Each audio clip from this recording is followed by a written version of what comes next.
পর্যন্ত বারবার বলেছিল মা যেন কাঁদে না। চালিয়ে গ্রেপ্তার করে তাকে আমরা জেনেছি দুপুরের দিকে। আল্লাহ আপনি সবাইকে হেদায়েত দান করুন। যার গেছে মার আহাজারি কান্না দেখতেছেন, বাপের কষ্ট, বাপে তো শোকে পাথর হয়ে গেছে। আমি বাচ্চা থেকে কিলাম, আমার সন্তান যদি না থাকে আমি বাচ্চা থেকে কিলাম।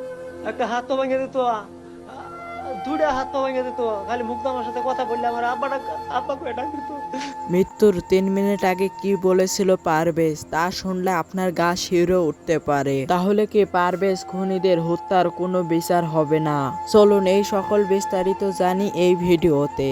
তার আগে আপনি যদি এই চ্যানেলে নতুন দর্শক হয়ে থাকেন তাহলে অবশ্যই চ্যানেলটিকে সাবস্ক্রাইব করে পাশে থাকা বেল আইকনটি বাজিয়ে দেবেন। তার আগে আপনাদের কাছে একটা প্রশ্ন, পারভেজের হত্যাকারীদের কেমন শাস্তি দেওয়া যায় তা জানিয়ে দেন আমাদের কমেন্ট বক্সে।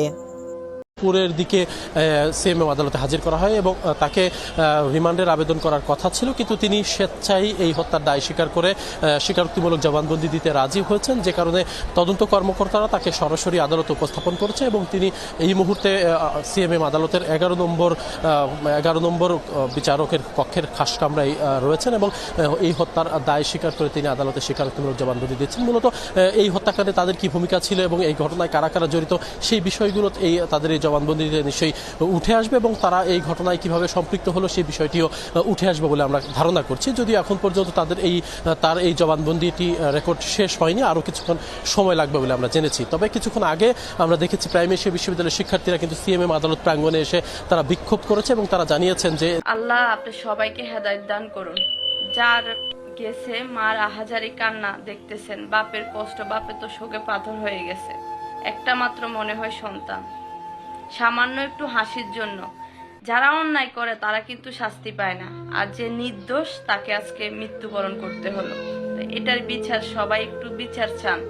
কয়েকদিন পর পর এই যে দেশে কত রকমের ঘটনা ঘটে, কয়েকদিন হয় মাতামাতি, এরপর আস্তে সব শেষ হয়ে যায়। প্লিজ আপনারা সবাই অন্তত একটা দুটার হলেও অন্যায়ের শাস্তি দেন, তাহলে আর কেউ সাহস পাবে না এরকম অন্যায় করার জন্য। তো বন্ধুরা এবারে জেনে আসি পারভেজ মৃত্যুর আগে কি বলেছিল। পারভেজ ধীরে ধীরে চোখ মেলে এক চিকিৎসকের দিকে তাকিয়ে বলেন, মা কাঁদলে আমি সত্যি মরে যাব, বলবেন না যেন আমি কষ্ট দিয়ে গেছি। চিকিৎসকেরা জানিয়েছেন তখনও তার মুখে ছিল মার কথা।